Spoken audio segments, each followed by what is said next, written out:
जब क्लास में सरदर्द शुरू हो, समझ लो बात को, अरे यार चल क्या रहा है यार, बस तुम समझ लेना यही चीज इंपॉर्टेंट है। उस टाइम अगर वो बंद हो तो अपने आप को इस तरह से जगाओ कि नहीं नहीं नहीं मुझे सीखना है भाई, क्योंकि यही तो मुझे सिलेक्ट कराएगा, यही तो मेरी रैंक टॉप। अगर आपके 4 नंबर ऊपर आ गए, आप समझना बहुत सारे लाखों लोगों के 4 नंबर नीचे रह गए, तुम 4 नंबर ऊपर आ गए। अब इन लोगों को तुमसे आगे निकलने के लिए कम से कम एक मुश्किल सवाल सही करना पड़ेगा, जिसकी उम्मीद कर रहे हैं, क्योंकि ये तो आज हम इतना ही करेंगे। मेरा अभी भी सजेशन है, क्योंकि अब कुछ चीजें ये हैवी होने लगेंगी या हैवी लगेंगी, क्योंकि ये चैप्टर ऑलमोस्ट फिजिकल केमिस्ट्री का सबसे मुश्किल चैप्टरों में काउंट किया जाता है। इक्विवेलेंट कॉन्सेप्ट को सबसे ज्यादा मुश्किल चैप्टर कंसीडर किया जाता है, क्योंकि बच्चों को ये कम समझ में आता है। लेकिन अब फिर वही है, तुम्हारे पास 2 रास्ते हैं। सर ये मुश्किल होता है, हाँ मुश्किल होता है, सर हमारे लिए भी मुश्किल है, छोड़ देते हैं, जैसे दुनिया छोड़ेगी वैसे हम भी छोड़ देंगे, बात तो सही है। दूसरी बात, सर ये मुश्किल होता है, हाँ मुश्किल होता है, तो सर बहुत सारे लोग गड़बड़ करते होंगे, हाँ बहुत सारे लोग गड़बड़ करते हैं, सर बहुत सारे लोग छोड़ भी देते होंगे, हाँ बहुत सारे लोग छोड़ भी देते हैं। सर अगर हमने सीख लिया तो, अगर आपने सीख लिया तो आप बहुत सारे लोगों से आगे निकल जाएंगे। इसको थोड़ा सा समझने की कोशिश करो, ये बड़ा बेसिक सा कॉन्सेप्ट है। एक पेपर है, उस पेपर में पहला सवाल आया आसान से,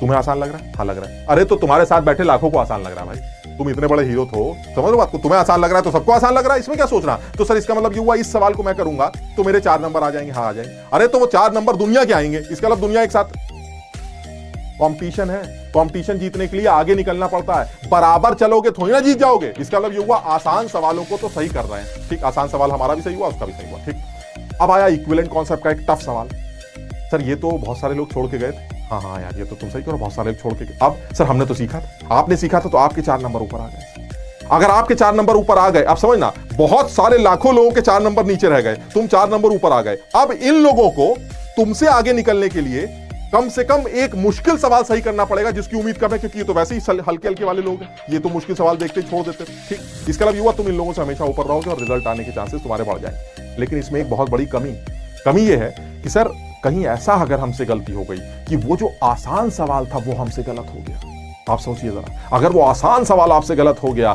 तो आप आ जाएंगे नीचे, और अगर आप नीचे आ गए और ये लाखों लोग आपके ऊपर आ गए तो अब इन लोगों के सर पे बैठना आपके लिए मुश्किल हो जाएगा। क्या सीखा ये कि आसान तो गलत करना ही नहीं है, और कहीं गलती से मुश्किल सीख गए तो दुनिया के सारे लोगों के ऊपर बैठा जा सकता है, रिजल्ट में ऊपर की रैंक ली जा सकती है। इसका मतलब ये हुआ हमारी जो तैयारी होनी चाहिए वो किस तरह की होनी चाहिए कि आसान चीजें या जो सीखी जा सकती है उनको तो सीखना, उनमें तो कोई गुंजाइश ही नहीं है। मतलब समझ ना आप, उसमें अरे सर गलत कराए, बेवकूफ हो तुम, गलत कराए तो तुम अब सेलेक्ट भी नहीं होने वाले, समझो बात, वो तो गलत करनी ही नहीं है, वो तो कोई गुंजाइश ही नहीं।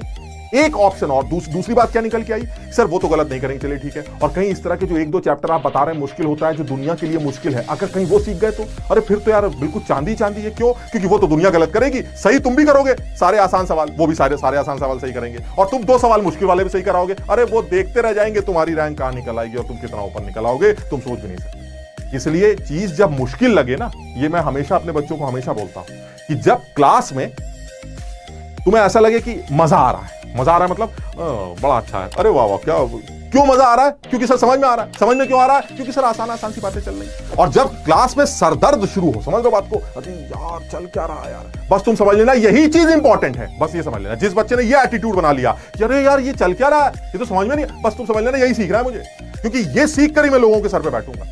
हल्की चीजें तो दुनिया सीख लेती है, हल्की चीजें तुम्हें पढ़ाई भी गई हैं, पढ़ाई भी जा रही हैं, आगे भी पढ़ाई जाएंगी, मुश्किल भी चीज कराई जाएंगी, लेकिन जब मुश्किल चले तो वो उस टाइम अलर्ट होना पड़ेगा। अरे बिल्कुल ये तो सीख, क्योंकि तुम्हें ये ख्याल आना चाहिए उस टाइम पर कि जो बाकी बच्चे ये सब चीजें सीखते होंगे तो वो क्या, उनका क्या बिहेवियर रहता होगा। माय गॉड क्या चल रहा है यार, तो भाई कुछ समझ में नहीं आ रहा, ये तो बड़ा मुश्किल है यार, क्या करें। कितने नंबर का सवाल आता है सर? 4 नंबर का आता है, 8 नंबर का आता है। सर छोड़ दे तो छोड़ सकते हो, 4, 5, 8 नंबर से कोई फर्क नहीं पड़ेगा। सर छोड़ दो ना सर, कहाँ समझ में आएगा इतना मुश्किल, और अभी तो शुरू हुआ है, छोड़ो सर। तुम सोचो तुमने क्या पूछा, सर ये कितने नंबर का आता है? 4 नंबर का आता है। सर अगर ये सही हो जाए तो लाखों लोगों के ऊपर आ जाओ। सर बस यही सीखना है मुझे, बल्कि उस टाइम बिल्कुल अलर्ट हो जाओ जब तुम्हें लगे कि समझ में नहीं आ रहा। मेरा कहना यह है कि जब समझ में आएगा तो मजा भी आ रहा होगा, जिस टाइम पर समझ में आना बंद हो जाए, क्यों? क्योंकि वो मुश्किल चीज है, उस टाइम अगर वो बंद हो तो अपने आप को इस तरह से जगाओ कि नहीं मुझे सीखना है भाई, क्योंकि यही तो मुझे सिलेक्ट कराएगा, यही तो मेरी रैंक टॉप 100 में लेके आएगा। इसलिए कोशिश करो कि मुश्किल चीजों के टाइम पर जब आपको ये लगने लगे अरे बस समझ लेना, ना ऐसा लग ही नहीं सकता मुझे, पानी वानी पियो, मुंह पे पानी मारो और पढ़ो उसको सीखो, क्योंकि वो तुम्हें बहुत ऊपर लेके जाए। तो मेरी इस बात से मैं आज की बात खत्म करता हूं।